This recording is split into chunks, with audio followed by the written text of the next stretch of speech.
नमस्कार साथियों, सूर्य नगरी यूनिक क्लासेस के यूट्यूब चैनल पर मैं उर्मिला राठी आपका हार्दिक स्वागत और अभिनंदन करती हूँ।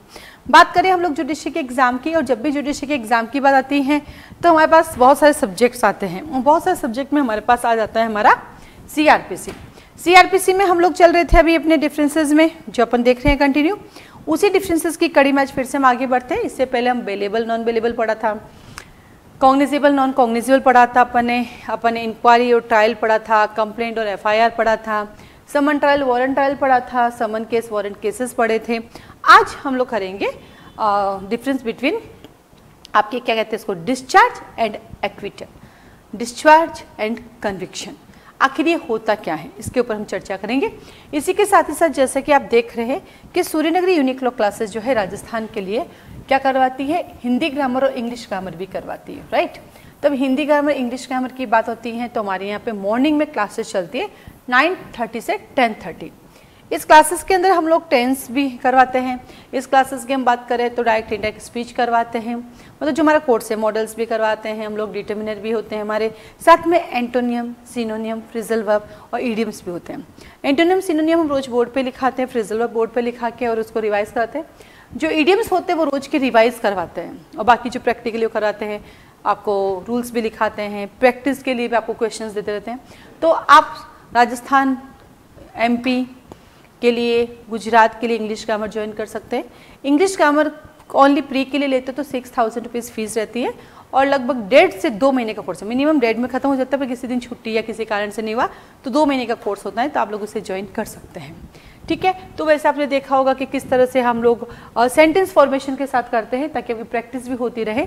जैसे एग्जांपल आपको बताती हूँ, यहाँ पे रूल लिखा हुआ है, उसका एक सेंटेंस बना हुआ है, देन उसका पैसिव वॉइस है। हम लोग टेंस के साथ साथ उसका पैसिव वॉइस भी कराते रहते हैं। उसके पीछे रीजन ये है कि जब वो साथ साथ चलता है टेंस के, तो आपको याद रहता है टेंस के साथ पैसिव वॉइस, उनकी प्रैक्टिस भी साथ साथ कराते हैं। एक एक बच्चे का जो यहाँ ऑफलाइन आता है तो उनके एक एक बच्चे की कॉपी चेक करते हैं, ऑनलाइन होता है तो वो वीडियो के सामने अपना कॉपी दिखाएंगे कि सही क्या नहीं, फिर मुझे स्क्रीनशॉट भेजेंगे। 2 वे कम्युनिकेशन होता है, आप हमसे बात कर सकते हैं, आपके वीडियो भी ऑन रहता है पूरे टाइम, आपका ऑडियो भी ऑन रहता है, आप हैंड रेस करके अपना क्वेश्चन क्वेरी कर सकते हैं, ठीक है। तो ऑनलाइन क्लासेस आप ज्वाइन कर सकते हैं, ऑफलाइन के लिए जोधपुर आ सकते हैं। चलिए आगे बढ़ते हैं हम लोग। तो ये आपके पास छोटा सा था, अब हम चलते हैं अपने डिफरेंसेस की तरफ। जैसा कि मैंने आपसे कहा कि आज हम लोग जो डिफरेंसेस की बात करेंगे वो कर रहे हैं किसकी, डिस्चार्ज और क्या बोलते हैं, डिस्चार्ज और एक्विटल। ये है अपना डिस्चार्ज, और यहां पर हम लिखेंगे कन्विक्शन के साथ कर लेते हैं, डिस्चार्ज और दोषमुक्ति, एक्विटल कर लेते हैं, एक्विटल इसको कहते हैं दोष मुक्ति,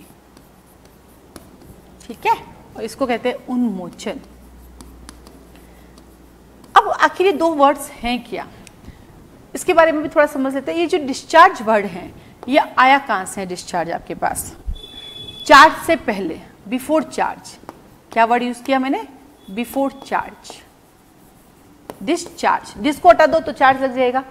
क्या होता है कि जब कभी भी कोर्ट के सामने कोई मैटर आता है, अक्यूज्ड को लाया जाता है, तो कोर्ट देखती है कि मैटर बनता है या नहीं बनता है। कोर्ट कहाँ देखती है कि मैटर बनता है या नहीं बनता है, जब सेशन ट्रायल करते हैं तो सेशन ट्रायल में देखती है, सेक्शन 227 में, ठीक है। जब वारंट ट्रायल करता है तो वारंट ट्रायल में देखती है, सेक्शन 239 में, है ना।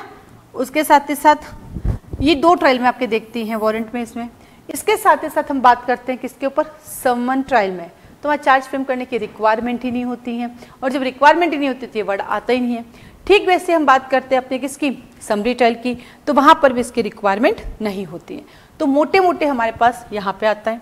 एक बार आर्जेसमेंट 2016 का पहला क्वेश्चन यही था हमारा कि what do you mean discharge.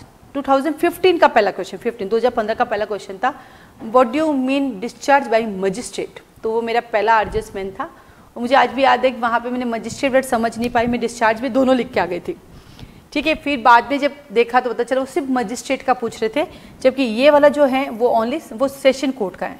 तो कई बार हमें आती सब चीज़ें हैं पर हम समझ नहीं पाते कि वो कहना क्या चाहते हैं ना। तो ये वाला एग्जाम में क्वेश्चन आया भी था। तो डिस्चार्ज का मतलब क्या है, जब मैटर नहीं बनता पाया गया तो हम आपको डिस्चार्ज करेंगे, और मैटर बनता पाएगा तो चार्ज लगाएंगे। इसके अलावा हम बहुत सारी जगह पे पढ़ते जा लिखते हैं, बिफोर टेकिंग एविडेंस छोड़ देना डिस्चार्ज है, आफ्टर टेकिंग एविडेंस छोड़ देना रिलीज कर देना आपका एक्विटल है, दोष मुक्ति है। ठीक है, तो डिस्चार्ज और एक्विटल आपका इंटरव्यू का क्वेश्चन है।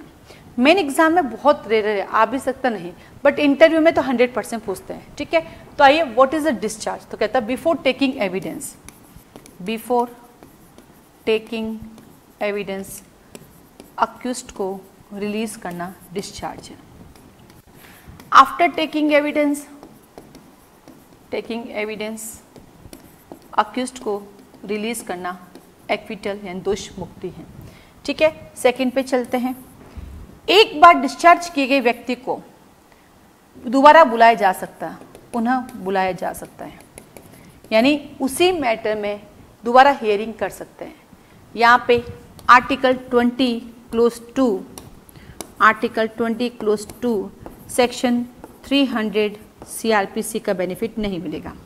आर्टिकल लिखा 22 और सेक्शन 300 CRPC, इसका बेनिफिट नहीं मिलेगा। जबकि सेम मैटर में यदि एक बार दोष मुक्ति हो गई तो दोबारा उसी मैटर पर वापस नहीं बुलाया जा सकता। या शॉर्ट में लिखी बोल पूरा रही हो ना, तो क्या कहा, अगर एक बार दोष मुक्ति हो गई तो वापस उसी मैटर पे आपको नहीं बुलाया जाएगा। ठीक है, फिर तीसरा, ये दो ही मोटे अंतर है। फर्स्ट इज अंतर आता है आपके पास before taking evidence, after taking evidence. Second आता है दोबारा बुला सकते, दोबारा नहीं बुला सकते। ये मोटे मोटे दो ही अंतर है। मोटे छोटे मिला के और भी अंतर कर सकते हैं कि डिस्चार्ज विदाउट मेरिट पे डिसाइड होता है, जबकि एक्विटल मेरिट पे डिसाइड किया जाता है। तो तीसरा पॉइंट भी आप बना सकते हैं मेरिट पे, मेरिट। चौथा बता सकते हैं कि डिस्चार्ज जैसे स्टार्टिंग है, अभी प्रोसीडिंग कंप्लीट हुई नहीं है, यानी बिफोर प्रोसीडिंग ही हो जाता है, जबकि एक्विटल हमेशा प्रोसीडिंग कंप्लीट होने के बाद होती है। तो ये आप डाल सकते हैं, कोई मना नहीं है। अपन कहाँ पढ़ते हैं दोष मुक्ति, वैसे तो एक सीधा सेक्शन है हमारे पास 232, बाकी 235 में पढ़ते हैं, 248 में पढ़ते हैं, 255 में पढ़ते हैं, है ना, दोष मुक्ति दोष सिद्धि, तो ट्रायल के दौरान होती है। अब आपके पास एक वर्ड आता है बरी करना, दोष मुक्त करना, बरी करना। एक हो जाता है बा इज्जत बरी करना, सुनते हैं ना अपन, बा इज्जत बरी किया। यहाँ पे किसी तरह का कोई एलिगेशन लगा ही नहीं, मिला ही नहीं। जब बा इज्जत बरी और जब बरी शब्द आते हैं तो आपके पास दो फर्दर प्रोसीडिंग आ जाती है, डिफेमेशन और मेलिस प्रोसिक्यूशन, मानहानि का केस और विद्वेषपूर्ण अभियोजन का केस। तो नेक्स्ट वीडियो में बताऊंगी आपको कि कब मानहानि का केस लगता है और कब आपके है ना विद्वेषपूर्ण अभियोजन लगता है, कब आप डिफेमेशन का केस लगा सकते हैं और कब आप मेलिस प्रोसीडिंग का केस लगा सकते हैं, मेलिस प्रोसिक्यूशन लगा सकते हैं। ठीक है, तो आपके पास डिस्चार्ज और दोष मुक्ति क्या होती है, उन्मोचन और दोष मुक्ति क्या होती है। इसका एक फर्दर देखें तो एक दोष सिद्धि भी होती है। आफ्टर टेकिंग एविडेंस अक्यूज्ड को पनिशमेंट देना, दैट इज अ कन्विक्शन, उसको बोलते दोष सिद्धि। उसमें भी एक ग्राउंड है कि सेक्शन 300 जो है हमारी CRPC कहती हैं कि, और आर्टिकल 20 क्लोज 2 कहता है डबल जियोपार्डी कि सेम मैटर के लिए दोबारा जो है हम आपको कंसिडर नहीं करेंगे। तो ये आज का आपका डिफरेंसेस वाला करिए। बाकी हमारे मॉक टेस्ट चल रहे हैं, आप लोग ज्वाइन कर सकते हो, आपके लिए काफ़ी हेल्पफुल रहेगा। और जो भी एडमिशन ले चुके हैं उनको जल्दी नेक्स्ट इन्फॉर्मेशन हम देंगे। आज के लिए